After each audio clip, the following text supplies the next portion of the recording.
too many colors on your face creates competition for your eyes. So I'm going to show you how to contour your eyes, how to do eye makeup with your contour cream. First, take the wand out and wipe it all off. You really want to control how much product you use, and since we're going to be working in such a small area, it's really important that you not use too much. It could be a disaster. So wipe it off, and then you're going to look for a brush that is something like this one or this one, something a little bit fluffy and kind of full sized. So you want it to be able to blend in your crease area. So I'm going to take this and pull off just the tiniest little touch. You can even test it on your hand if you think it might be too much. I'm pretty familiar with this. This is the Science of Pretty contour cream. And see, as confident as I was, that's still way too much. So I'm going to bring it over here, take a little bit off, put it back over here. Okay, so now we're going to take and start making our rainbow shape. If you've watched me do eyeshadow videos before, you've seen this.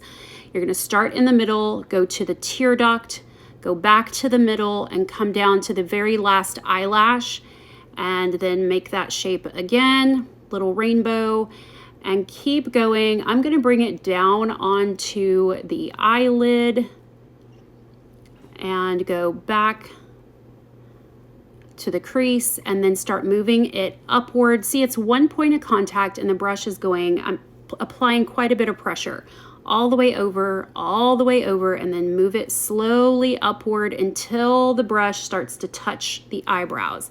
And then you're gonna get that ombre effect, and that is what good blending looks like. I'm gonna need just the tiniest bit more to do the same thing over here. Back and forth at least 15 times before you start moving upward.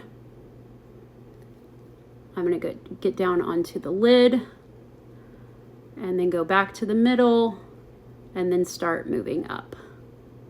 And by the time you start moving up to the brow, you really just have hardly any makeup left, and so the brow bone ends up being lighter than the rest by default. All right, now we're going to use a smaller brush and do some eyeliner on the bottom. Just the tiniest amount. I would aim right for your eyelashes. Don't try to avoid them or try to go up underneath them. Just go right on top of the bottom lashes. Now, the biggest mistake people make with doing makeup on their bottom eyelid is that they don't do this space right here. They start at the first lash, end at the last lash, and you create this little semicircle like smiley face underneath your eye that pulls attention away from the eyeball and says, look, I'm a line on a face. So we really just want to color the skin this slightly darker brown color that we also have going on in other places on the face, so that you really just have majority just one color competing with the blue or the green or the copper colored eyes that you have. Now let's darken the lid a little bit and do some eyeliner. The key here is not to use too much and to layer it on. So if you want that darker effect at the lash line, let that sit for a second before you go back and add in any more. Let's do the other side. I haven't done the bottom over here yet. All the way into the tear duct. Make sure that that bronzy color is going all the way around the eye. And then we'll do the lid. You can take this all the way to the inside. I just don't feel like it's really necessary for my eye shape. And blend that up so you can't really tell where that darkness stops. Now you can see that much darker lid out here is going to lengthen the eyes out a little bit.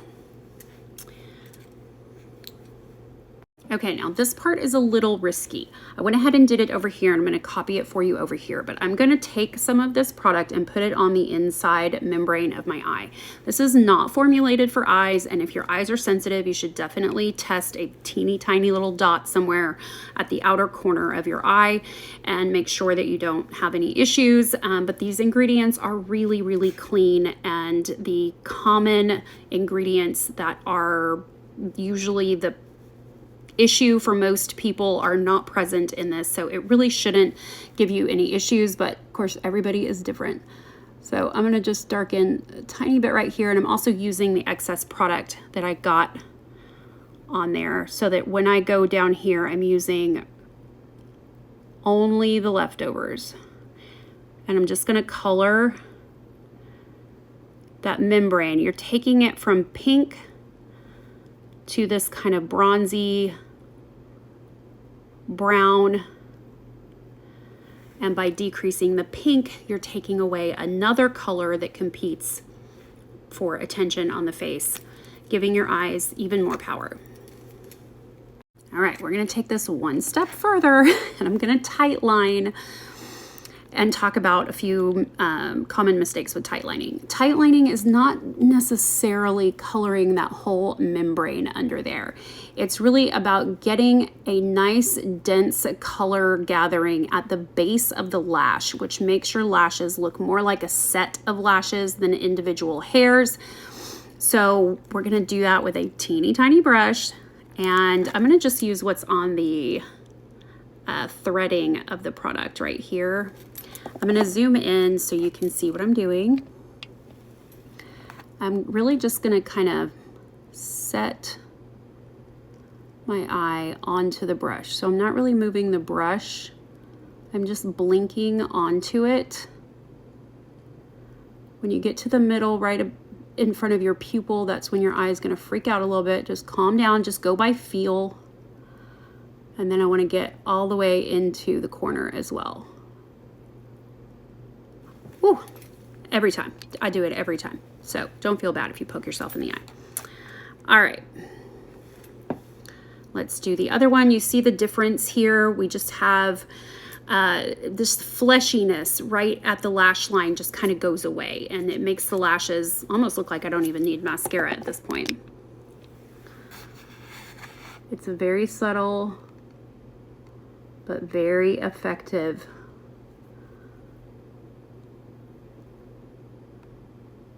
way to add color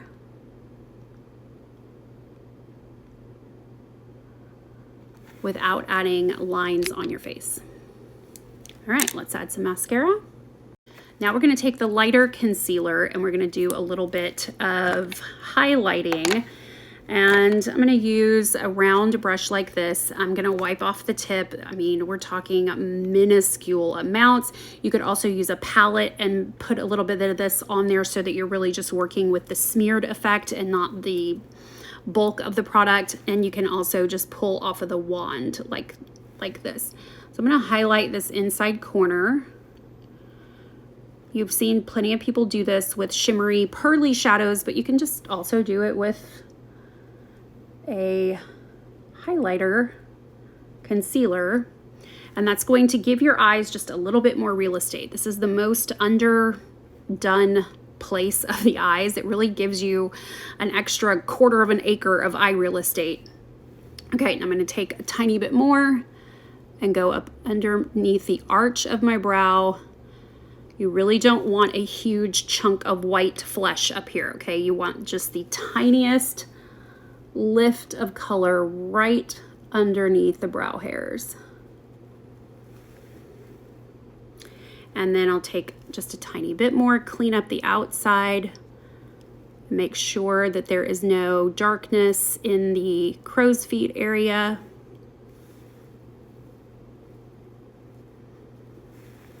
And I think this is pretty good eyeshadow. Eyeshadow, it's just not something you see on people that you think are beautiful. Think about celebrities, think about the people that you would take advice from on beauty products. Are they known for their purple eyeshadow? Are they known for their super pearly white eyeshadow? Probably not. Here's a few faces. Take a look. You see what I mean? Bringing attention to your best features is going to keep people interested in you much more than the art that you apply to your face.